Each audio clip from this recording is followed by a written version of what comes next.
नमस्कार.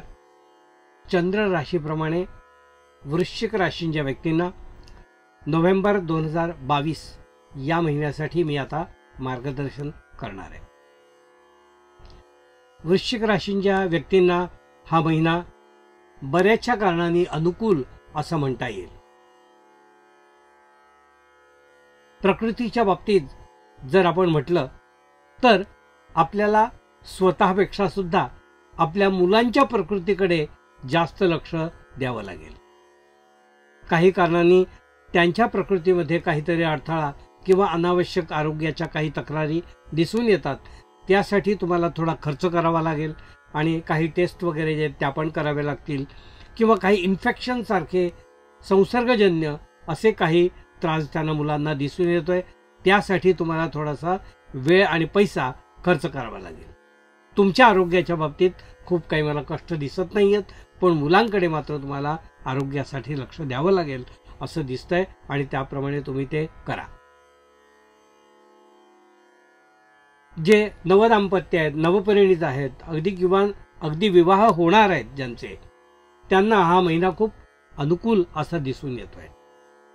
ज्यांचे ठरलेले विवाह जे आहेत त्यांना पुढचा विचार करून लवकरात लवकर सगळे निर्णय घेऊन पुढे सगळं फायनलाइज करायला हरकत नाही असं मी या ठिकाणी सांगेन. ज्यांचे अगदी घरी माहिती नाहीये पण आपापसात ज्यांनी ठरवलंय त्यांनी या महिन्यात ही बाब घरी सांगायला हरकत नाही.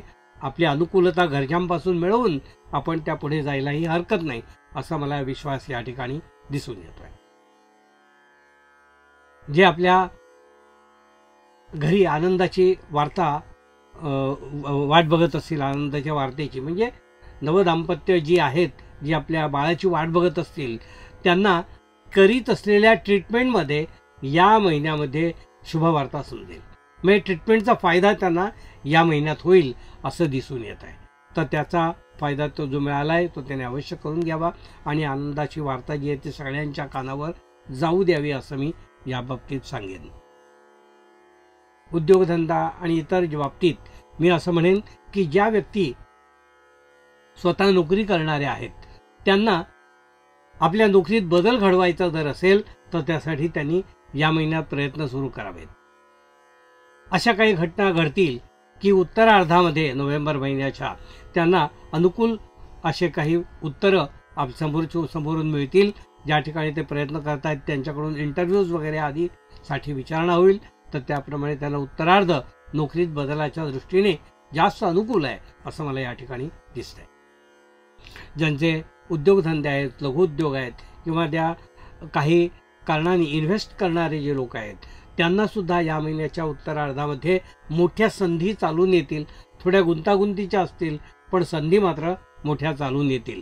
त्याचं योग्य ॲनालिसिस करून आणि आपल्याला कोणाकोणाची मदत मिळू शकते हे एकदा जर त्यांनी ॲनालाइज केलं तर त्यांना मोठ्या फंड्ससुद्धा निर्माण करून आपल्या योजना आपल्या कृतीत आणता येतील असं मला या ठिकाणी विश्वास आहे. वृश्चिक राशींच्या व्यक्तींना मी असं सांगू इच्छितो की वृश्चिक राशींच्या व्यक्तींची जी मुलं आहेत ती थोडीशी आळसावलेली दिसतील. म्हणजे विद्यार्थी थोडे आळसावलेले दिसतील. तर आळसावलेल्या विद्यार्थ्यांना अभ्यासाचं महत्त्व पटवून द्या. त्यांना ती शिस्त लावा आणि त्यांच्याकडून ते करून घ्या. एवढंच आपल्या हातात आहे. पण ते करा. तुम्ही नाही केलं तर ते आहे तसंच राहील, त्याच्यात कधी बदल होणार नाही. म्हणून तुम्ही थोडेसे प्रयत्न यासाठी करायला हवेत असं माझं स्पष्ट या ठिकाणी मत आहे. कौटुंबिक बाबतीत म्हणाल तर कुटुंबाला घेऊन प्रवासाचे योग या ठिकाणी दिसून येतात. त्यामध्ये काही खर्चही होतील असं दिसून येतील, पण त्या खर्चामध्ये सुद्धा तुम्हाला हातभार लावणारे घरातील मेंबर्स असतील. असं नाही की तुमच्यावरच सगळा बोजा येईल किंवा तो खर्च जो आहे प्रत्येकजण आपला काही शेअर वाटून घेईल. त्यामुळे तुम्हाला मोठा खर्च जरी आला तरी तो वाटणार नाही किंवा तो तुम्हाला त्यामुळे बोजा तुमच्यावर खूप पडणार नाही असं या ठिकाणी दिसतंय. आणि अशा प्रवासाला मात्र तुम्ही अवश्य कुटुंबासमवेत जावं असं मला या ठिकाणी दिसतंय. आध्यात्मिक बाबतीत म्हणाल तर खूपसा वेळ तुम्ही आध्यात्मिक मार्गासाठी देऊ शकणार नाही या महिन्यात असं दिसून येतं. पण तरीसुद्धा एक आध्यात्मिक आनंद आपल्याला मिळाला किंवा आपण जर त्यासाठी खर्च केला अध्यात्मासाठी आपल्या स्वतःच्या, तर तो अलौकिक आनंद असतो, तो आपण अनुभवा आणि आपल्या वेळच्या वेळ ठरलेला आपण साधना जी आहे ती साधना करत जा, असंच या ठिकाणी मी तुम्हाला सांगेन. एखादी गोष्ट आपल्या जीवनात होणार आहे आणि ती जर ताबडतोब नाही झाली तर नाउमेद होणं. काही गोष्टी आपल्या हातात नसतात, त्याला अनेक सहकार्याची मदत असते. त्या सहकार्यामध्ये जर एखादं सहकार्य पटकन एखाद्या वेळे मिळालं नाही तर नाराज होऊ नका. हरकत नाही, आज नाही मिळालं तर उद्या मिळेल अशी इच्छा मनात ठेवा आणि प्रयत्न आपले सुरू ठेवा, असंच मला या ठिकाणी तुम्हाला लिहायचं आहे.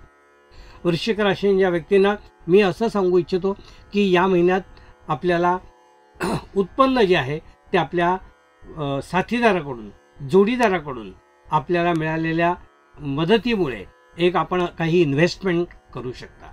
जर आपल्याला सेकंड होम किंवा अशी जर काही इन्व्हेस्टमेंट करायची असेल, दुसऱ्या ठिकाणी एक प्रॉपर्टीमध्ये इन्व्हेस्टमेंट करायची असेल तर ह्या महिन्यात तुम्ही ते करू शकता की जेणेकरून पुढे त्याचे रिटर्न्स तुम्हाला चांगले येतील. हे होतं वृश्चिक राशीच्या व्यक्तींना मार्गदर्शन.